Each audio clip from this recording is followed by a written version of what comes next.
So we have started our recording. Welcome everyone to this edition of Rush, the Calontair Royal University of Sheer Havoc. I am Diek the Weaver, and tonight I'm going to talk about the vile Victorians and the invention of the Middle Ages. This is a talk that looks pretty broadly at a lot of the things that the Victorians did that both affect us contemporarily, that also affect what we need to understand in order to do solid research. One of the things that the Victorians consistently did is rewrite things very overtly, very consciously to mimic, show off their values. So we need to keep that in mind when we look at sources, paintings, sculptures, metalwork, research, not only produced by the Victorian era, but affected by the Victorian era. And I'll give you an example. Medieval studies, and even the terms medieval and Middle Ages, are both Victorian inventions. They didn't exist before then. Other time periods simply referred to chronological eras. They didn't have this term, the Middle Ages, sandwiched between what often gets called the Renaissance and the 18th century. So even those terms themselves are an invention by the Victorians. Let me see if I could shift slides. There we go. So the Victorians had a very specific agenda, and they created kind of alternative myths to serve that agenda, and it affected how and why they became interested in the Middle Ages. And like as I said, this definitely affects a lot of our understanding of what the Middle Ages is, unless we're pretty conscious to be aware of what the Victorians did and move beyond it. So a lot of the Victorian era, and when I say that in England, I'm referring to a period from about 1840, maybe a tiny bit earlier, but 1840 until right around 1900, a little bit after. The Victorian era fades away considerably after that, not only because Victoria dies, but because there are other things that are starting to happen that ultimately lead to World War One. So it is this long 60-year period, and a lot of things happened then, but it's a period of English colonialism, imperialism, and a lot of attitudes that came to the fore of how the British wanted to define themselves, define the world around them, and see everything from art to poetry to literature, everything. There were a lot of conservative leanings, both politically, economically, and culturally. And they began to develop the myth of the order of feudal society, as if the hierarchy of feudal society was kind of the perfect way to organize your society. The Middle Ages were seen as an antidote to modern poisons, such as laissez-faire economics and capitalism, and liberal individualism, which had really risen by toward the end of the 1800s. Sorry, I said that wrong. 1700s. There was a call for a new aristocracy made up of the captains of industry. This is a quote from Victorian writings to control not only the economy but social welfare. A lot of the Victorian agenda was largely anti-Catholic, anti-French, very pro-British nationalism, not just pro-British, but pro-British nationalism. It was definitely pro-Protestant evangelical Christianity in a lot of its incarnations. And they saw that there really needed to be a social hierarchy based on not only class, but generational wealth. It was possible to be nouveau riche, to have earned your money not from your family, but really, truly, it was better if the money had been floating around in your family for a while. Does some of this sound familiar to current politics? It should. There are definitely a lot of similarities. Subsequently, Victorian scholars, thinkers, artists, writers were all interested in reinterpreting And I'll give you a couple of examples of that specific reinterpretation, how that happened, what that looked like in literature. And also, they invented um, a British Middle Ages, a European Middle Ages that never existed.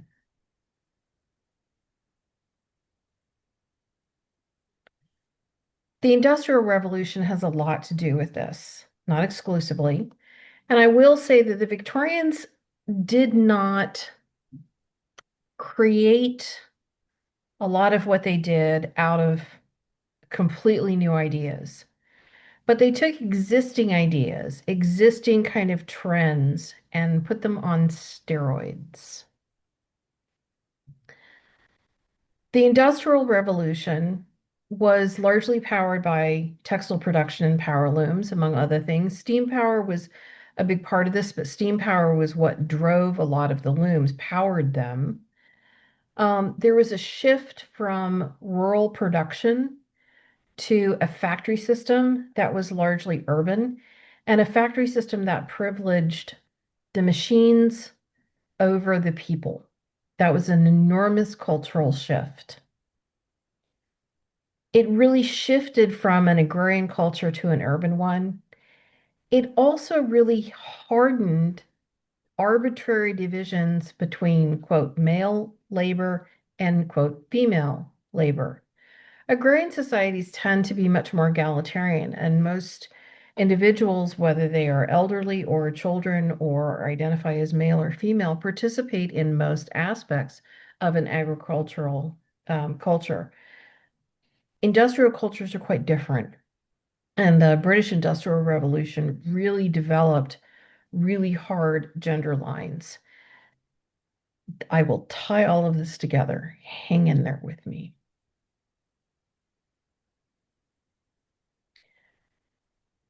The Victorians developed and promoted a version of the 13th through the 15th centuries where they posited that women spun and wove and tended children and stayed home looking delicate and beautiful, and they called it medieval. In the factories, jobs that were deemed less skilled, jobs that were deemed to require less mental effort, less education, were all coded as female and paid less. And we know how arbitrary this is because the same tasks were done in different mills in different countries, and those tasks were coded differently. So, for instance, a job called a throster in Northern England was labeled as a female job and paid significantly less than other jobs in the mill did. Whereas in Denmark, throsters were coded as a male job and paid more. So the way in which these jobs were divided really was very arbitrary. What does this have to do with our study of the Middle Ages? It's the way in which the Victorians became interested in inventing ideas about the Middle Ages and then applying them to their own culture. So the 13th and the 15th centuries, women were increasingly, by Victorian scholars, written about as being delicate, frail, passive. And they took these ideas, not only applying them to the Middle Ages that they were inventing, but also applying them to the women of their own time. This is despite the reality that women made up the majority of the factory labor force. Women were supposed to primarily be homemakers, child raisers, husband pleasers, and stay in the domestic sphere. At the same time, they were expected to leave the home and work long hours in factory jobs.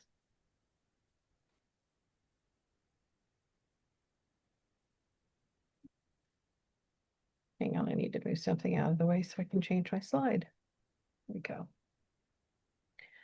There was a particular group of artists, poets, writers, philosophers who called themselves the Pre-Raphaelite Brotherhood. I call them the Pre-Raphaelite Brohood because they were bros, who had ideas about what was kind of the epitome of art, and they were positing these ideas in reaction to things that had come before. For instance, they decided that they did not really like um, the classical proportions, the symmetry that's found in the art of Michelangelo and Raphael, which is why they call themselves the pre-Raphaelites, before the work of Raphael. Instead, they were fascinated with emotion, angst, pathos, as well as Christian ideals on steroids of morality, chastity, and noble suffering. Additionally, they valued nature and honest labor, quote unquote, over factory made objects. They are taking ideas from a 19th century group of German romanticists known as the Nazarene, who were painters who aimed to revive spirituality in art. The name Nazarene came from a derisive term that was used against them. They kind of adopted it, as often groups do, and became the Nazarene group became really interested in an affectation of pseudo 14th century, quote, biblical, unquote, manners of clothing and dress. And again, these were more or less invented ideas about the 14th century, or they were a mishmash of things where they would look at sculpture, they would look at earlier paintings, and they would kind of mishmash things together.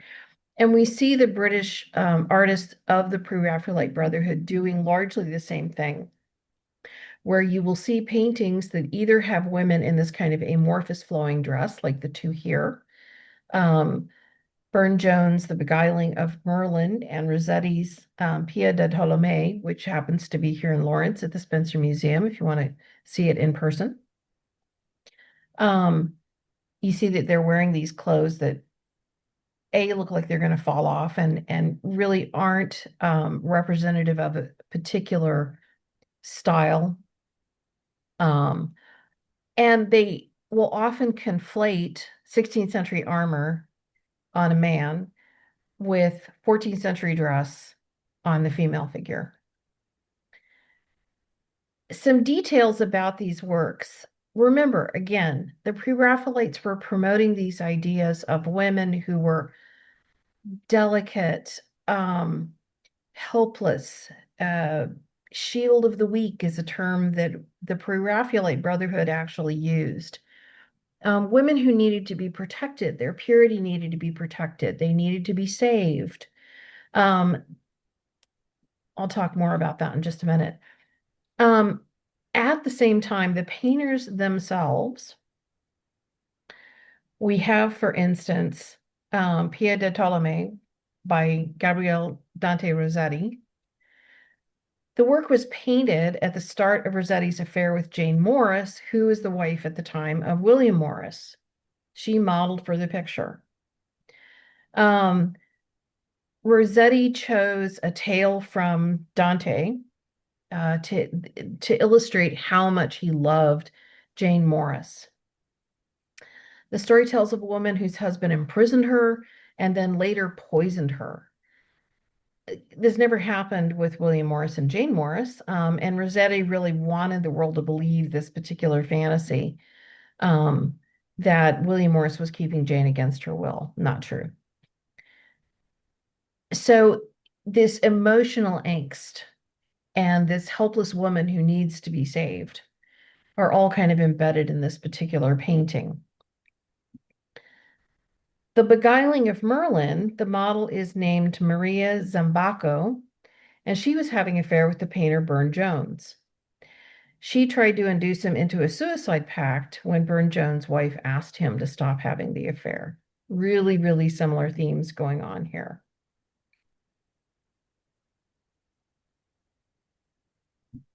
The Pre-Raphaelites were also incredibly influenced by the writing of John Ruskin. Ruskin is complicated. He hugely influenced the Brotherhood. He studied and wrote a lot about biology that was carefully observed and remarkably accurate, especially plant life. He helped promote the revival of Gothic architecture called Neo-Gothicism or Neo-Gothic. If you look at the Houses of Parliament currently, when they burned down in 1834, they were rebuilt in the Gothic style. He promoted education for the lower classes. Okay, kind of. He focused mostly on young women's schools, which I find pretty creepy. Um, he also did not want to educate the lower classes so that they could change their class status. It was so that they could labor more nobly. He believed in the absolute authority of the Bible. However, he divorced his wife, having been unable to consummate the marriage after 6 years. This is a woman that he met when she was 12. They did not marry until she was 18, but he had known her for a long time. In writings by him and his wife, colloquially known as Effie Gray, suggests that while he was drawn to the beauty of her face, um, he was ultimately repulsed by the reality of her naked body. Pair this with the illusions promoted by the Brotherhood and the Victorians in general, that women were mostly to be seen only in the domestic sphere. They shouldn't have public agency or power.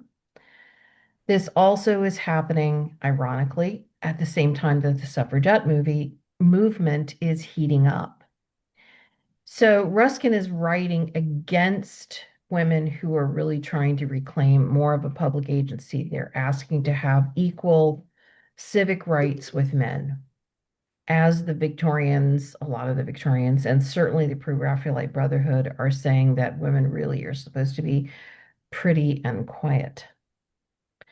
Ruskin also promoted an economic theory about the dignity of labor, especially handwork, as tied to citizenship, and believed that the lower classes were necessary to support the more intelligent and economically stable upper classes. He believed that while he, quote, sought to improve the conditions of the poor, he opposed attempts to level social differences. So he wanted the peasants, if you use the feudal model that he was promoting, to be comfortable so that they could like laboring, so that they could labor well. Ruskin's ideas and his writings largely, as with a lot of the Victorian stuff, again, fell out of favor in the 19th century, particularly right before World War I. They did, however, have a revival in the late 1960s in the UK and particularly in US universities. If we're talking about the SCA, I want you to think about that late 1960s moment for just a second. Ruskin, revival, late 1960s.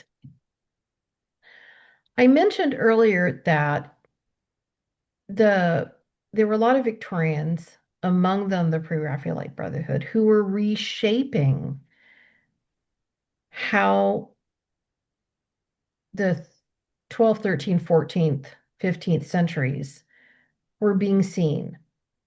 And an example that I want to give you about this is a translation of a 13th century saga of the Volsungs, which was translated by William Morris and published and read pretty widely among Victorian educated. It's a part, in large part, a tale about Gudrun, who loses the love of her life, Sigurd. She ends up in a really, really icky marriage to a man who is very abusive of her, um, who forces her to get pregnant. He rapes her, and she has a couple of children who are also pretty awful.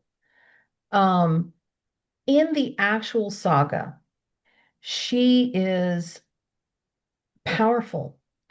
She is vengeful. Um, she ultimately kills the children and has her abusive husband eat them. Um, she then goes on after he dies um, to live a long life, to marry somebody else who is actually good to her, who is a king, and goes on to live a good long life and gets to stop being vengeful.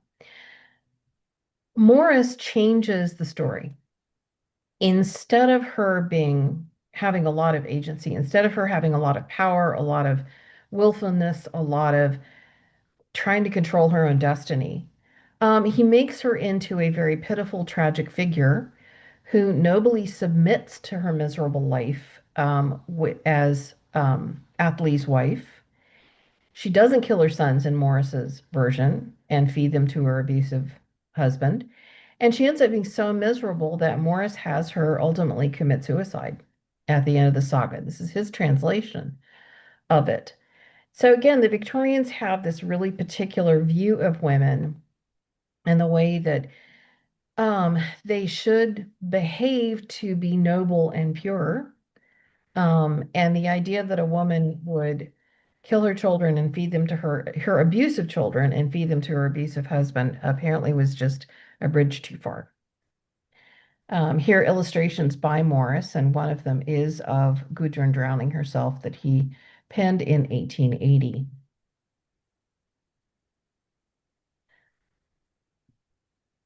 Another example of this, another translation, is actually a translation of a Danish ballad written in 1855 because it wasn't just England that was interested in looking back at what we now call the Middle Ages.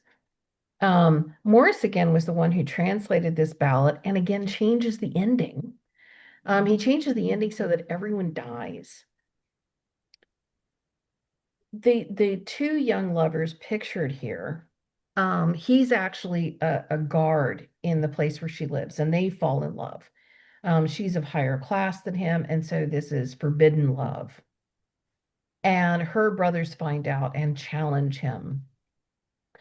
In the Danish story, he ends up fighting most of them, most of her brothers, um, and in the end dies of his catastrophic wounds. And then she later ends up also dying.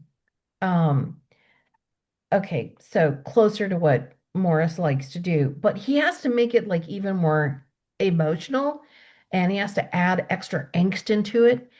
And so he has her lover, Hildebrand, tell her, I'm going to go fight your brothers, and you need to look away and you need to not distract me and don't speak my name. And at some point when he's fighting her youngest brother, she cannot help but call out to him because she really doesn't want them to fight. She likes her little brother and doesn't want this to happen. And in Morris's tale, he then is harmed by her brother, stabbed by her brother, and he dies tragically. And then she immediately dies of a broken heart because, of course, you have to make this much more dramatic. And there are other people who are painting this story. Again, if you look at the garments for a minute, they are very odd mishmash of different styles, of different periods, even of different countries, kind of put together to create these dramatic images that are about emotion. They're not about accuracy. They're not about how the Middle Ages happened. They are the Middle Ages as a literary form. They are Middle Ages that is creating these distinct roles of men and women.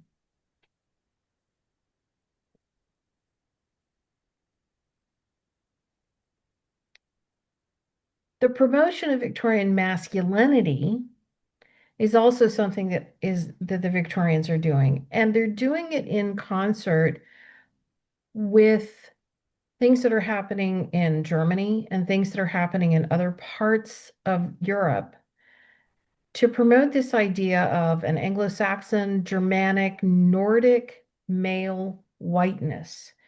That's the epitome of civilization. In the myth, and it's often a myth of a romance that's a little bit illicit, um, The men are to protect helpless women, they're to lead, and particularly they're to protect these women's honor and purity. The Victorians really enjoyed this kind of make-believe play, and there were even parties, there were events, there were even tournaments, such as the Ellington Tournament of 1839 that was described in Mark Giraud's The Return to Camelot, Chivalry and the English Gentleman. And I'm going to return to the idea of the English gentleman in just a minute. These were events that were held for the elite by the elite. And it was a way to redefine not only femininity and masculinity, but a national identity, right as England is becoming one of the world's most uh, prolific imperialist cultures under Queen Victoria. Thomas Carlyle wrote a book called Past and Present in 1843 with a really romanticized idea of medieval knights, that a man who ruled by force of character and might, um, and the idea that might makes right, was both virtuous and strong.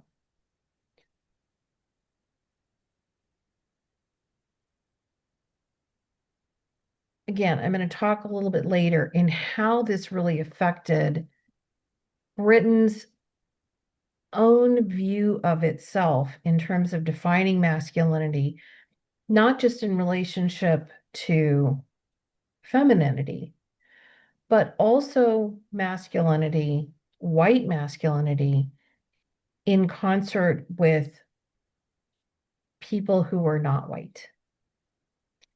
And I use that phrasing very intentionally because it privileges whiteness. And that's exactly what the Victorians were very interested in doing. And there are a lot of really strong examples of this that I'm going to get to here in just a second. So there were books that were published, like the Medieval Lords and Ladies collection, Christmas Nights. And this is, I have a picture here of the cover. You will notice that in these paintings, in this cover illustration, the women are slim, very pale skinned, often with red blonde hair. Um, the man is stoic, generally fairly unsmiling, standing upright as she leans into him trustingly, that he will save and protect her. The men are often wearing impossible armor. What's really interesting about this cover that we know now is that it's based on an earlier story by Mary F. Raphael, story called Britomart and Amoret. Um, there was about two women lovers, one of whom cross-dressed. So there's also an odd co-option of images, turning them into something that is a very particular view of masculinity and femininity, even though they weren't intentionally designed that way in the first place.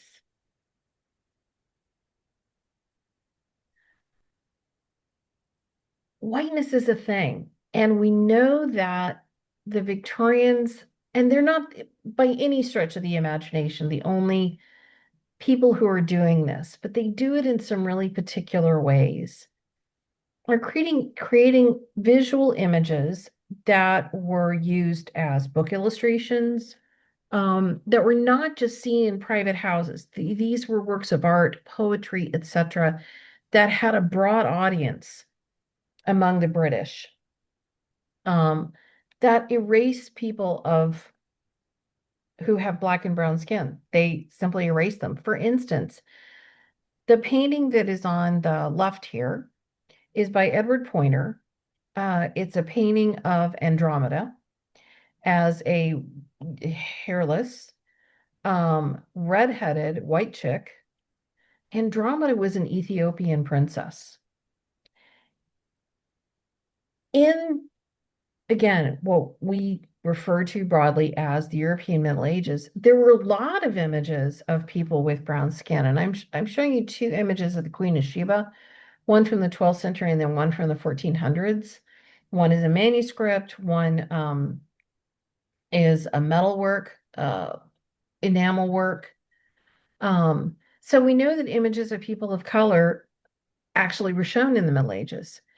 But the Victorians, among others, the Italians do this, the French do this, really from the 1800s onward, begin to take people of color out of all of the images and replace them with people who are white. Um, there are a lot of examples of this, and I'm only showing you a few just to not belabor the point too much.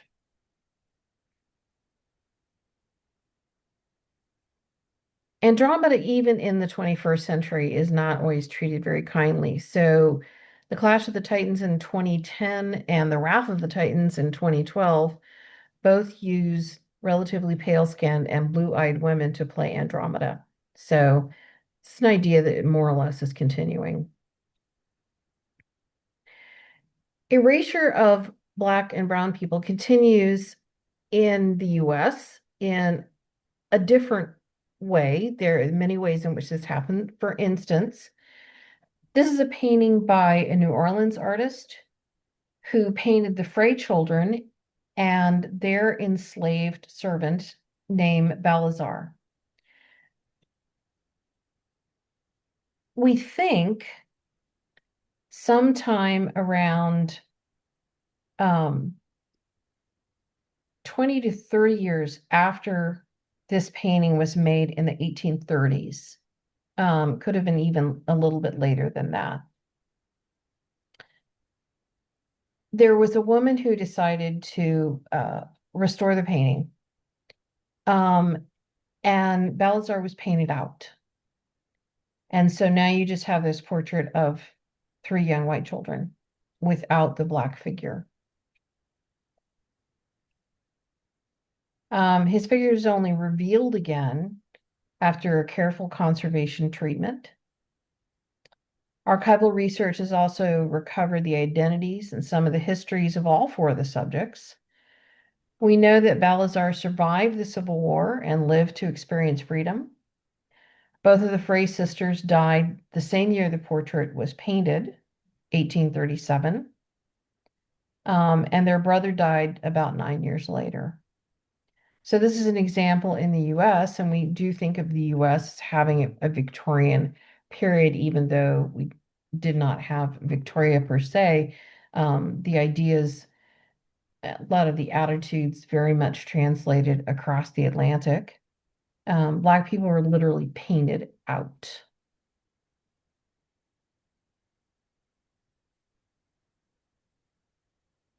I said I wanted to mention the invention of the British gentleman. And this has a lot to do with colonialism.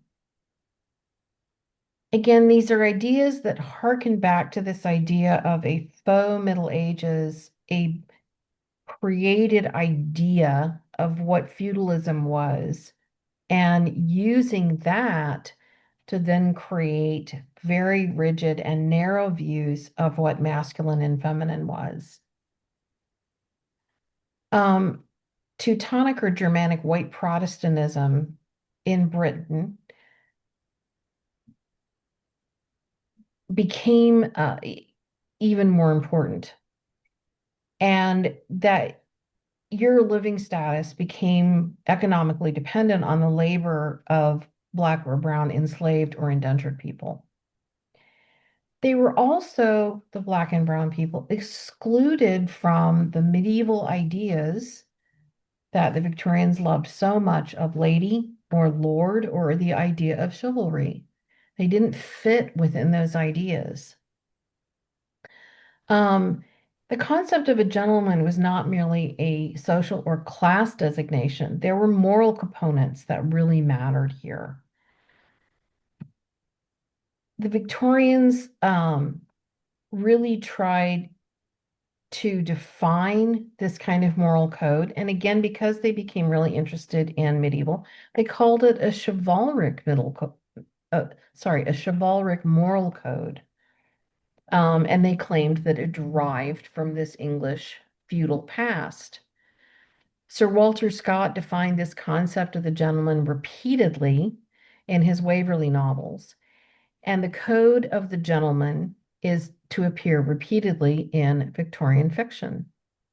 John Ruskin would write, the essence of a gentleman is what the words say, that he comes from a pure genes or a perfect breed.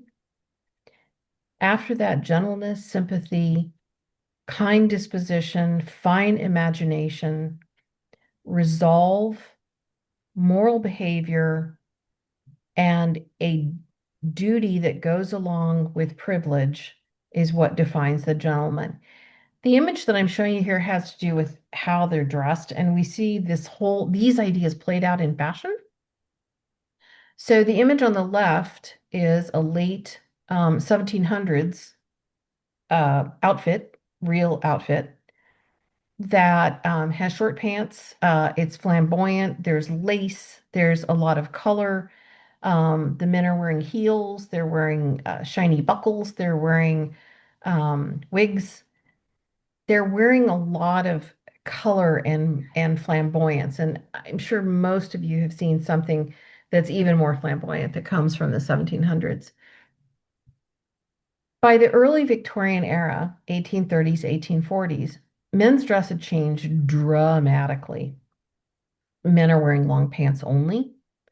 As a matter of fact, the length of your pants becomes a rite of passage from boyhood into manhood that happens around age 8 to 9, and it's referred to as being pantsed, where you move from wearing either short pants or essentially what we would think of as dresses into being outfitted with long pants. This is a move from childhood into the beginning of manhood. Men are wearing very limited colors. The lines become very clean and crisp. They are not wearing lace. They are not wearing Baroque, what am I trying to say? Floral patterns. They're not wearing um, anything really other than tweeds, some checks, very, very simple, small patterns. And beards become really popular. Some men are growing beards and looking very serious. The other thing that happens is that there's a lot of British male fashion that becomes militaristic. Again, the idea that men are engaged in the seriousness of warfare, and they're engaged in warfare in a way that will promote the British Empire, that will promote their economic status, and that they are the ones who should rule not just Britain, but increasingly the idea that they should rule the world. Really, truly, all derived from the Victorians' misunderstanding of the British Middle Ages. Not kidding.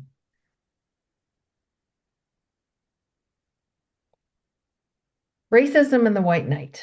The White Knight imagery becomes used quite a bit during the Victorian era, both in Britain and in certainly the US. I suspect that most of you are familiar with um, terms used by the KKK, the Ku Klux Klan, in how the Grand Wizard, there are knights of the KKK.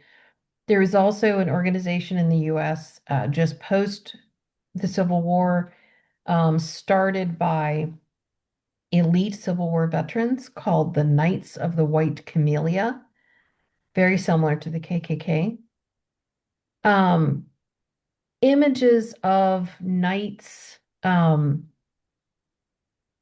start to be used more and more, and there's a conflation of imagery that looks like it is medieval. The dates end up becoming really, really muddy. Um, to show the British, in particular, conquering other peoples, and particularly peoples of color in Africa and in India. There are also books that are published. I'm showing you something called The White Knights.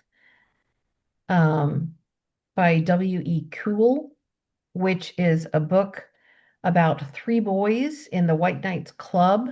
They take a challenge in their day-to-day lives, just like the Knights of King Arthur's court, to prove their faith by their works protecting damsels in distress. This is a description of the book.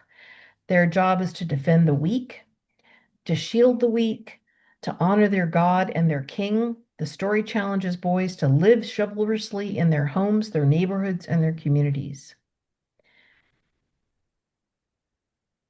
These kinds of stories about conflating knighthood and Christianity knighthood and masculinity and having young men be trained into the idea that their job is to promote Christianity, to promote ideas that they are the inheritors of the world, and their job is to protect those less fortunate than themselves, whether they want to be or not, is part of the literature. And the imagery of knights, medieval knights, comes with this. We even see racism and the white knight and modern day co-options of medieval imagery. We certainly saw this in 2017 um, in Charlottesville, Virginia, in Portland, Oregon, where we saw the alt-right stage protests, and they're carrying shields with pseudo medieval imagery on them. Some of them are wearing actual helmets with crosses on them. What's particularly ironic about this image is that the eagle that this young man is sporting on his shield actually comes from St. Maurice, who was an African American saint during the Middle Ages. Um, and I have an image here of Maurice. So there's also an ignorance even about the origins. But again, it's this co-option of medieval imagery to promote a very particular white masculine agenda. I'm going to go back to the Industrial Revolution for a minute, and I'm actually going to show you some things that I think are kind of far more amusing toward the end of this. It's not all going to be completely quite this serious. Just hang in there. In the 1840s and 1860s, there began what was called the Young England movement that assumed that Britain could be saved from the miseries of industrialism by a benevolent paternalism. The Gothic revival had a lot to do with that, and it was in response to what was called the present decay of taste in 19th century architecture. Again, go back to the building, the Parliament building after it burned in 1834. Instead of being built in um, a neoclassical style or a plethora of other possible styles, it was built in a neo-Gothic or Gothic revival style. The Gothic era was seen not as just aesthetically superior, but also as morally superior. It's seen as a truly Christian society. It's a little bit ironic since Gothic architecture was invented in France, but we're just gonna blow past that. There was also a tremendous romanticism that began to develop as pushback against the Industrial Revolution that promoted the romanticism of handcraft over machine made. This is nothing new. This pushback against major technological developments. This is a cycle that repeats itself throughout um, a lot of history over and over and over again. And it's not something that's unique to Europe either. That there will be some kind of technological development that creates a fairly seismic cultural change with it, like the Industrial Revolution, or like, for instance, the development of the spinning wheel and the importation of the spinning wheel into Europe. There were sermons that were preached that the treadle wheel, as opposed to the drop spindle, use of the treadle wheel was going to be the downfall of society because it was going to give women too much free time, damn it.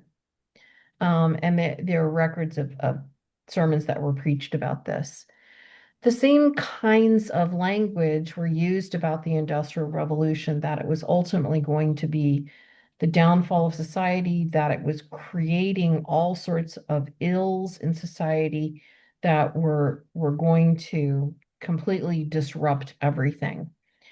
What I find particularly interesting is that very identical language is being used now to describe the development of digital technology, particularly AI, that there's going to be a downfall of values of society, um, that it is somehow morally reprehensible to use the new technology, um, and that a pushback for handwork.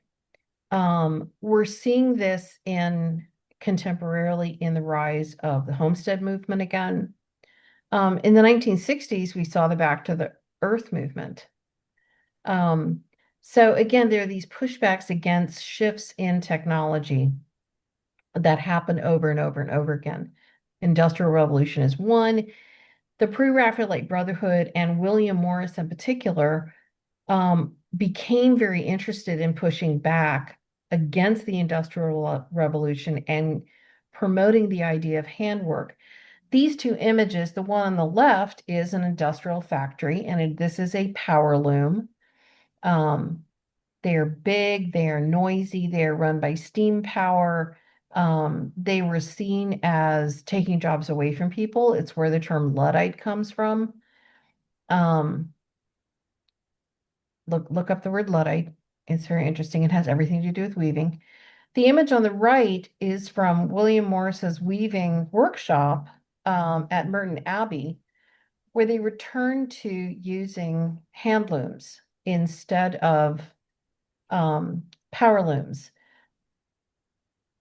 The size of the hand looms always blows me away here because they're huge. And Morris had to really scramble to find people who understood the hand looms deeply enough to really produce the volume that he wanted to produce. Morris wrote initially that he wanted to create beautiful objects to fill people's homes so that they could have these aesthetically beautiful surroundings and thus have access to better moral character through this beauty, this handwork, this slowness of making, that making was very important. It's a nice idea, but he really only had wealthy clients. And in the end, even Morris caves to production and starts producing cloths on power looms. This is a really nice example of one of his flower and garden and silk and wool damask, but it's woven on a power loom in 1890. So these ideals don't necessarily work out, but they get promoted throughout the Victorian era, including all of these images, even of Queen Victoria spinning. And she did actually know how to spin. And she did a lot of sewing. She sewed dolls. She did all sorts of handwork over time. But these images were produced and put out into the public sphere to promote these ideas of handwork, and to show a woman here being industrious, being in the domestic sphere, not out being a queen. Um, Ironic. It's just so deeply ironic. Um, but these are ideas that the Victorians were putting out, and yes, it's tremendously hypocritical. This is really a moment when the idea of textiles as women's work, really codified in a hard way, begins as a response to the Industrial Revolution, that the women who could produce yarn on a spinning wheel, the women who could produce cloth on a hand loom, the women who would sit and embroider were doing good girl activities. They were not leaving the home. They were staying within the domestic sphere, and these things kept them occupied and moral and noble and pure. It's not a new idea. We see really similar the images of the Virgin Mary, but these were being promoted very specifically, even though they didn't have all that much to do with reality, and even though It was really only women who were wealthy enough to have leisure time who can engage in these activities.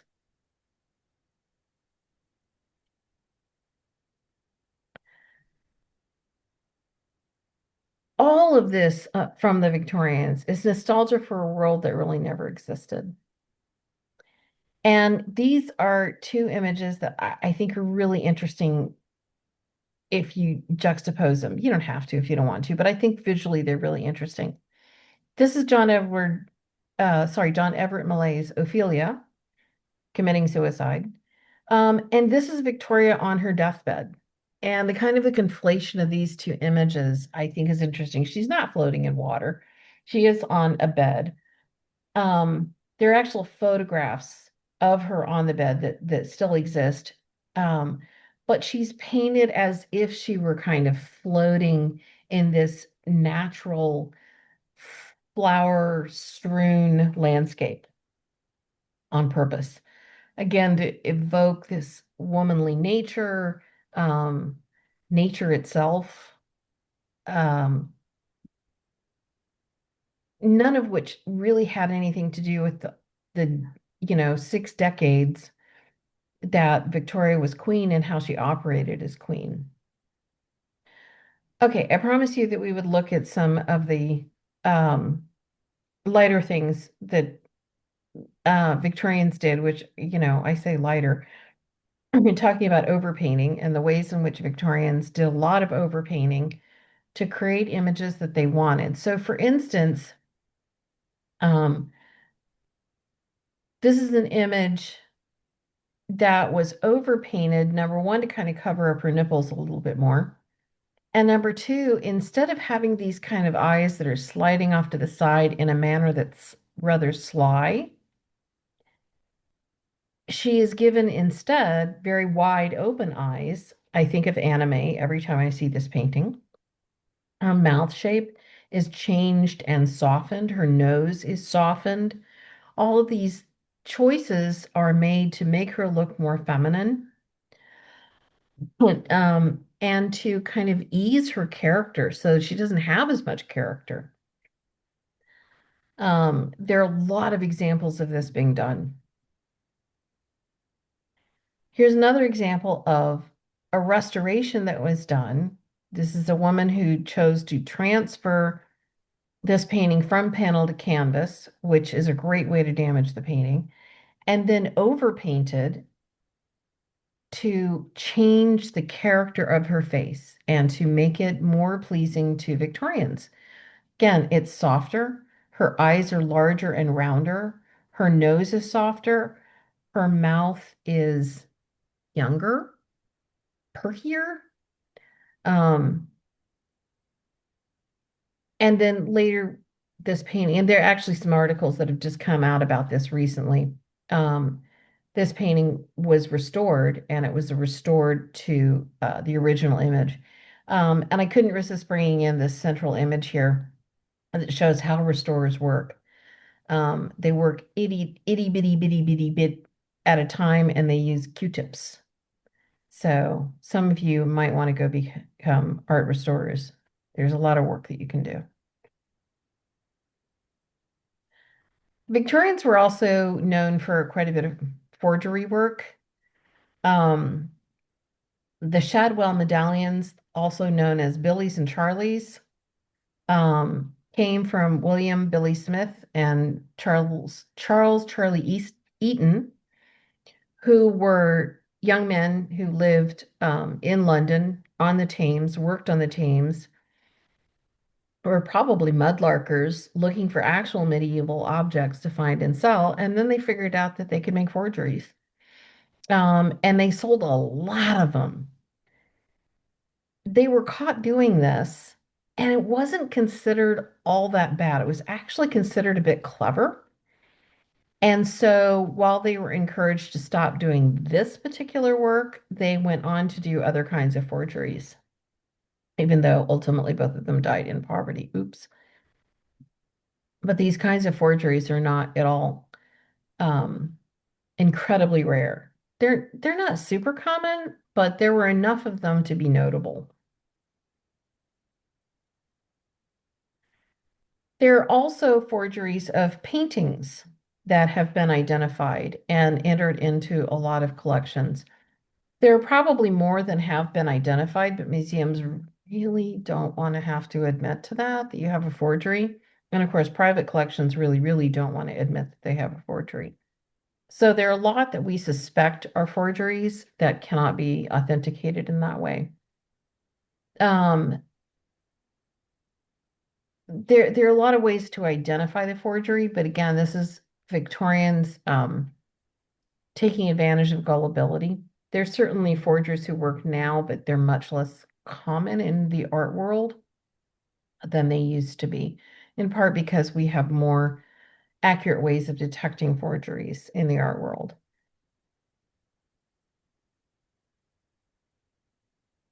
So for all the things that um, the Victorians were kind of reprehensible for,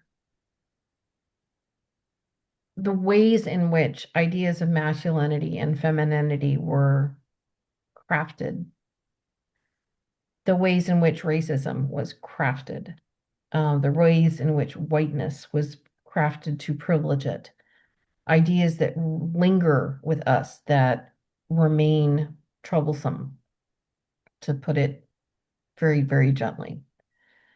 There are some things that the Victorians did that also allowed us as scholars to study things that we wouldn't be able to otherwise. And a lot of this has to do with collections. Now, some of the collections are also problematic because they were stolen, but there were a lot of collections that weren't stolen. There were things that were amassed and brought together in ways that they hadn't been, and they were done legally.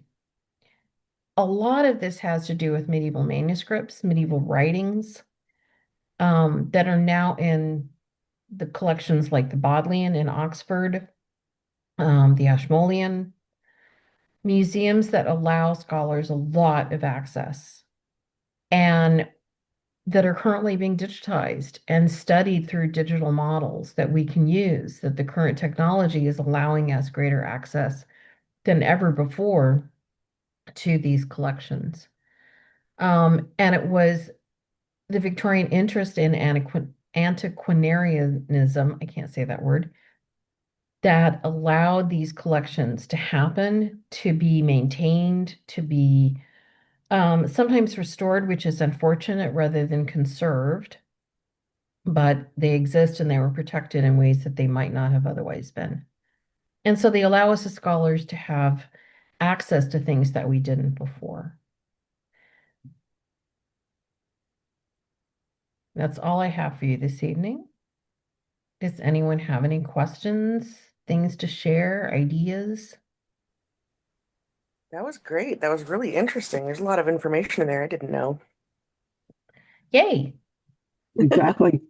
So when Yeah. you were talking about the short pants going into long pants, Yeah. it made me think of the current young royal family of Prince Louis, who is still in short pants right now, Yes. and has not yet grown up to his panting. What do you call it? Panting? Dancing. Yeah. Pantsing. But I also remembered when King Charles got married, um, his older brother, Prince George, who's going to be, eventually in line for the throne, Uh-huh. they were going to have young pages as part of the entourage that followed King Charles and maybe held his cloak or something like that. And they were going to be put in those Victorian short pants, and George went to the King Charles and pleaded, please, please don't put us in those short pants. We'll be laughed at in school. And so Oh, King Charles acquiesced and went ahead and let the boys have long pants, Oh, oh, which how was a funny. break in tradition because Yeah, normally they would have worn the costume of the Victorian age with the short, silky pants. right. funny. I didn't know that. Yep. Mm-hmm. All right. Hildegard says, I've seen it argued, e.g., Barber's women's work, that the coding of textile work as feminine goes back further, and it seems to have been pretty strong, for example, in ancient Greece and Rome. I do think the Victorians took what they received in that vein and turned it up to 11. Um, okay, I have very strong opinions about Barbara's work. Um, she gets an enormous amount of credit in the 90s and the early 90s for really jump-starting scholarship on textiles and really starting an entire field Okay. of research into historical textiles. But subsequent scholars have really been able to show that she made a lot of leaps of logic that can't be supported. Interesting. Um, and so a lot of her conclusions are way too broadly painted. And that the idea of this codified women's work, and particularly textiles as being exclusively women's work, was stated much too broadly. Um, and especially in agrarian cultures, everybody participated in almost everything. Okay. Um, and so you have to take her conclusions with a grain of salt and look at more contemporary scholarship that by people who were inspired by her. So I don't want to take away anything from her in terms of the field that she really got started in a really important way. But typical of scholarship, people have then gone on, Yeah. look at things through different lenses and to come to some different conclusions. Well, and found new information in other Yeah, places, exactly. Exactly. gone to those places and done the research in those places. Yeah. She says interesting things. Yeah. So yeah, that's really interesting too. And yeah, kind of like even the Native Americans of America, you'd think, the women didn't do any of the hunting or the men didn't do any of the gathering, but that's simply not true. They Yeah. both sides of that. So Right. when necessary, you do what has to be done. Right. Especially in agrarian cultures, everyone helps out because you have to. You have to. Yeah, absolutely. Well, that was really interesting. Thank you for that. Yeah, you bet. I'm going to go ahead and stop the recording. Great.